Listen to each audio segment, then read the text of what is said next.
Hey, what's up, everyone? Welcome to Check Me. Want to talk about Brian Flores. Good to see him get a new job. So pretty much the Minnesota Vikings have hired Brian Flores as their defensive coordinator. He beat out four other guys. Well, there were five. Essentially, there were four guys in the runnings. In the running, there was Ryan Nielsen, Sean Desai, Mike Patini. I'm not sure how you say it. And Brian Flores. Nielsen took the Atlanta Falcons D coordinator job, and Desai removed his name from consideration. I guess with the idea, thinking that he was going to be a Denver coordinator. Uh, uh, uh, for the Denver Broncos, but that went to Ajiro Evero. But it's good to see. It's good to see. It's really good to see. Just Brian Flores back coaching as a D coordinator.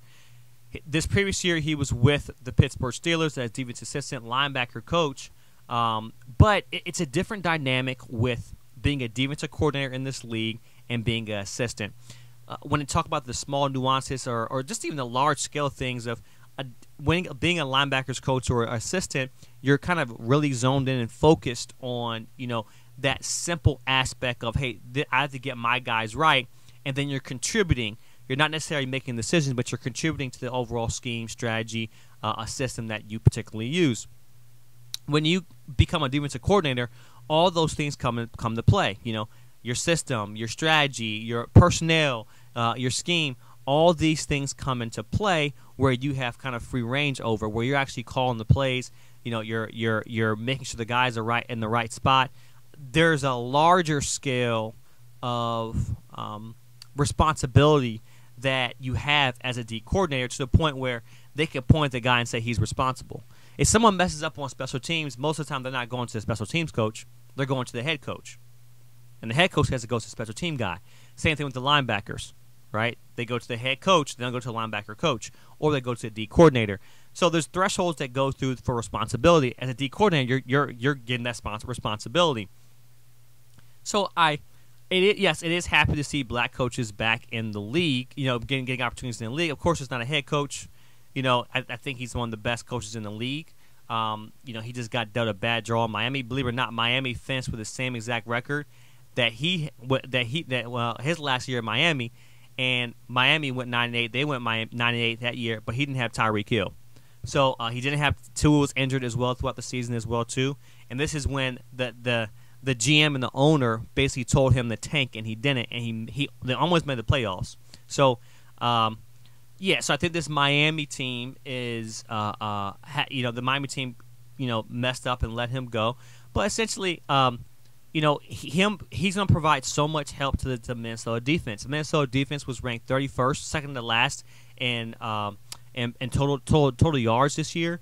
There's some pieces that they have in play that can work out.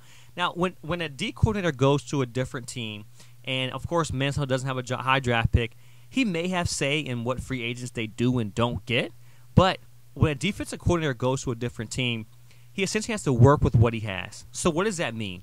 That means, really figuring out, okay, how can we be successful with what he knows and what he knows from the base of what he knows with the players that he has. You see it kind of sometimes with, Wink Martindale. You see it with Dan Quinn. You see it with the late, great Jim Johnson. What you see is a system that works. Hey, they have a plan, a strategy that works with no matter what the personnel they have. So when he comes in and assess this Minnesota personnel, he's gonna say, okay, how do I work with what I got? Right? That means maybe moving a cornerback to nickel. Maybe moving a linebacker, as a linebacker to, or outside, your Sam, or your outside linebackers to, not Samuel, but outside linebackers to a DN. Maybe push three people on with their fingers in the dirt instead of four. Working with the personnel and moving them so they fit the mold of what he knows to work, and they play at their strengths. That's the very first thing that he's going to have to do, and he's going to do. And that's what Wink did. That's what Dan did. That's why they were successful with these defenses this year. D'Amico Ryans as well too. So not being able to work, not have the exact players that you want, and we have to wait to see what happens in free agency.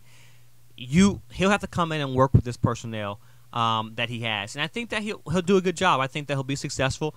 I think this is an audition for him.